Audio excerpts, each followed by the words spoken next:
दोस्तों क्या यहाँ पर Tata motors passenger vehicle limited का शेयर आपको 400 रुपये के लेवल को दोबारा से क्रॉस करता हुआ देखने को मिल सकता है? और क्या यहाँ पर कमर्शियल व्हीकल लिमिटेड का शेयर आपको ये भी 400 रुपये के लेवल को क्रॉस करता हुआ देखने को मिल सकता है? क्योंकि आप सभी को याद होगा कमर्शियल व्हीकल का वैल्यू आया था 260 रुपये। 260 से दोस्तों यहाँ पर इसने एक कमाल का जंप लगाया, ऑलमोस्ट आपको बहुत ही अच्छा प्रॉफिट दिया जब इसकी लिस्टिंग हुई। तो लिस्टिंग के बाद दोस्तों शेयर डायरेक्टली आपको एक अच्छे लेवल पे देखने को मिला। मैं आपको लेवल भी दिखा देता हूँ, यहाँ पर आप देखोगे तो आपको देखने को मिलेगा कि जो लेवल थे, डिस्कवरी लेवल था 260 का, 28% का प्रीमियम यहाँ पर मिला। लगभग शेयर ओपन हुआ था 12 नवंबर को 335 रुपये पर। अब क्या 335 से ये 400 की जंप लगाने वाला है? क्योंकि आज कमर्शियल व्हीकल के नंबर ने कमाल कर दिया है। जो सेल्स के नंबर आए उसने कमाल कर दिया, पैसेंजर व्हीकल के भी नवंबर के सेल्स के नंबर ने कमाल कर दिया।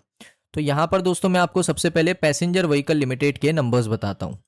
तो देख सकते हो टाटा मोटर्स के जो पैसेंजर व्हीकल के नंबर हैं वो सेल्स जंप हुआ है 26% ईयर ऑन ईयर बेसिस पे। अब नंबर्स क्या है वो देख लेते हैं। सबसे पहले Tata motors passenger vehicle sales domestic international market के अंदर, ये डोमेस्टिक और इंटरनेशनल मार्केट का डेटा है, मैं आपको डोमेस्टिक डेटा भी बताऊंगा। नवंबर 2025 में कंपनी का सेल हुआ है 59,199 यूनिट्स का। और अगर आप इसको कंपेयर करोगे पिछले साल के नवंबर 2024 से 2024 से, तो पिछले साल कंपनी ने सेल्स किया था 47,117 यूनिट्स। सो यहाँ per year on year basis पे एक अच्छा ग्रोथ आपको देखने को मिल रहा है। अभी मैं आपको डोमेस्टिक का डेटा बताता हूँ, नवंबर 2025 नवंबर 2024 यहाँ पर कितना डेटा यहाँ पर आया है। तो पैसेंजर व्हीकल डोमेस्टिक का डेटा अगर आप देखोगे 57,000 यूनिट, पिछले साल 47,000 यूनिट। अगर आप पैसेंजर व्हीकल आईबी देखोगे तो 1763 यूनिट, और उसके बाद अगर आप पैसेंजर व्हीकल टोटल देखोगे 59,000 यूनिट। सो एक अच्छा ग्रोथ आपको डोमेस्टिक मार्केट में भी देखने को मिला है और कमर्शियल व्हीकल ने भी इसी तरीके से परफॉर्म किया है। इसमें दोस्तों इंक्लूड है टाटा मोटर्स इलेक्ट्रिक मोबिलिटी का सेल्स का डेटा, जो सब्सिडरी है दोस्तों पैसेंजर व्हीकल लिमिटेड की, उसका डेटा। सो अब मैं आपको बताता हूं कि कमर्शियल व्हीकल लिमिटेड ने क्या सेल्स का डेटा किया है। लेकिन सबसे पहले आप देख सकते हो कमर्शियल व्हीकल ने परफॉर्म कैसे किया है। तो आज इसका 2% ऊपर है, आज नया 52 वीक हाई लगाया लगभग 365 रुपये का, एक नया 52 वीक हाई है। यहाँ से 400 जाना कोई बड़ी बात नहीं है इस शेयर के लिए। आप सोचिए 260 रुपये का वैल्यूएशन था, 260 से 335 आया, 335 से अब 365 गया, 365 के बाद क्या 400 नहीं जा सकता? बिल्कुल जा सकता है, लेकिन थोड़ा टाइम लगेगा। अब यहाँ पर इसमें इंपॉर्टेंट चीज़ क्या है कि कमर्शियल व्हीकल ऑलरेडी अगर आप देखोगे ना, तो ये शेयर एक महीने में 12.83% नीचे, तो ये 400 जाएगा तो लॉस रिकवर होगा, लेकिन कमर्शियल व्हीकल 400 जाएगा तो प्रॉफिट यहाँ पर बढ़ेगा। ये इसमें थोड़ा डिफरेंस है। अब दोस्तों मैं आपको कमर्शियल व्हीकल लिमिटेड का दिखा देता हूँ सेल्स का डेटा नवंबर का। तो Tata Motors commercial vehicle limited का जो डिवीजन है उसने रिपोर्ट किया टोटल सेल्स ऑफ 35,539 यूनिट इन्होंने बेचे नवंबर 2025 में। इसके बाद देखोगे यहाँ पर इन्होंने बीट किया है सीएनबीसी का जो टीवी18 का पोल था, उसको पोल ने यहाँ पर डिसाइड किया था कि भाई 32,340 यूनिट इन्होंने बेचा होगा, लेकिन इन्होंने एग्जैक्टली बेचा है 35,539 यूनिट।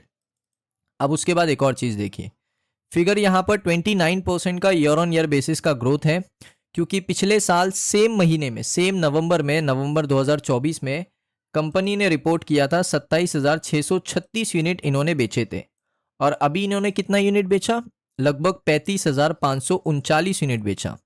इसका मतलब है कि डोमेस्टिक की जो डिमांड है मार्केट के अंदर कमर्शियल व्हीकल की, वो आपको बढ़ती हुई देखने को मिल रही है। साथ में इंटरनेशनल बिजनेस का वॉल्यूम भी बढ़ रहा है, और शेयर यहाँ पर दोस्तों कमाल का रिटर्न भी आपको निकाल के दे रहा है। स्ट्रॉन्ग प्रिंट है दोस्तों, एक्सपेक्टेशन के अबव यहाँ पर आप कह सकते हो 16% का ग्रोथ है। इसका मतलब है कि कमर्शियल व्हीकल अपने स्पेस में काफ़ी अच्छा काम कर रहा है, ये डेटा देख के पता चल रहा है। अब दोस्तों काफ़ी लोगों का सवाल होता है कि डिविडेंड दोनों ही कंपनीज का स्प्लिट होकर आएगा या सेम आपको पुरानी तरीके से डिविडेंड देखने को मिलेगा। देखिए जब कंपनी स्प्लिट हो गई ना, तो डिविडेंड भी आपका स्प्लिट होगा। अब डिविडेंड कैसे स्प्लिट होगा मैं आपको बताता हूँ। सबसे पहले मैं आपको बता देता हूँ कि डिविडेंड कंपनी कब प्रोवाइड करती है, मैक्सिमम टाइम कौन से डेट पे डिविडेंड आपको मिलता है। सो आप देख सकते हो यहाँ पर जो डिविडेंड कंपनी देती है ना, कंपनी देती है जून जुलाई में डिविडेंड। ज़्यादातर इनका जो फोकस होता है ना, वो जून जुलाई अगस्त में होता है। कई बार कंपनी में फरवरी में डिविडेंड दिया है, लेकिन वो बहुत पुरानी बात हो गई। मैक्सिमम टाइम जून में डिविडेंड मिलता है। उसके बाद कभी कभार कंपनी अगस्त में ट्राई करती है और जुलाई में तो डिविडेंड कंपनी प्रोवाइड करती है। तो ये 3 महीने में आपको डिविडेंड कंपनी प्रोवाइड करती है। जैसे अभी हाल फिलहाल का डेटा 6 रुपये का फाइनल डिविडेंड प्रोवाइड किया, 4 जून 2025 रिकॉर्ड डेट था। तो जून में डिविडेंड मिलने के चांसेस सबसे ज़्यादा है, क्योंकि पिछले 2 सालों से अगर आप देखोगे तो जून में डिविडेंड दे रहा है। जुलाई 2023 में भी दोस्तों डिविडेंड दिया, 2 रुपये का फाइनल डिविडेंड। तो अगर कंपनी 6 रुपये का डिविडेंड पहले देती थी, तो अभी क्या हो सकता है, एक सिनेरियो ये हो सकता है कि पैसेंजर व्हीकल आपको 3 रुपये का डिविडेंड दे और कमर्शियल व्हीकल आपको 3 रुपये का डिविडेंड दे। एक सिनेरियो ये बन सकता है कि अगर 6 रुपये का डिविडेंड दिया है, सो यहाँ पर एक कंपनी आपको डिविडेंड प्रोवाइड कर सकती है, दूसरी नहीं कर सकती, ऐसे भी हो सकता है। लेकिन चांसेस ज़्यादा है कि दोनों ही कंपनीज आपको 3-3 रुपये का डिविडेंड दे। तो मुझे लगता है दोस्तों ऐसा ही होगा, दोनों ही कंपनीज आपको इक्वली स्प्लिट करके डिविडेंड देगी। जैसे पहले 6 रुपये का डिविडेंड देती थी, तो अब कंपनी पैसेंजर व्हीकल 3 दे देगी और कमर्शियल व्हीकल आपको 3 रुपये का डिविडेंड प्रोवाइड कर देगी। सो दोस्तों आपके सारे डाउट्स क्लियर हो चुके होंगे आई थिंक। और उसके बाद दोस्तों यहाँ पर सेल्स के नंबर आपको कैसे लगे कमेंट सेक्शन में बताना। अगर आपको अच्छे लगे हो वीडियो को लाइक करें, चैनल पे अगर आप पहली बार आए हो सब्सक्राइब कर लो। मिलता हूँ मैं आप सभी लोगों को नेक्स्ट वीडियो के अंदर।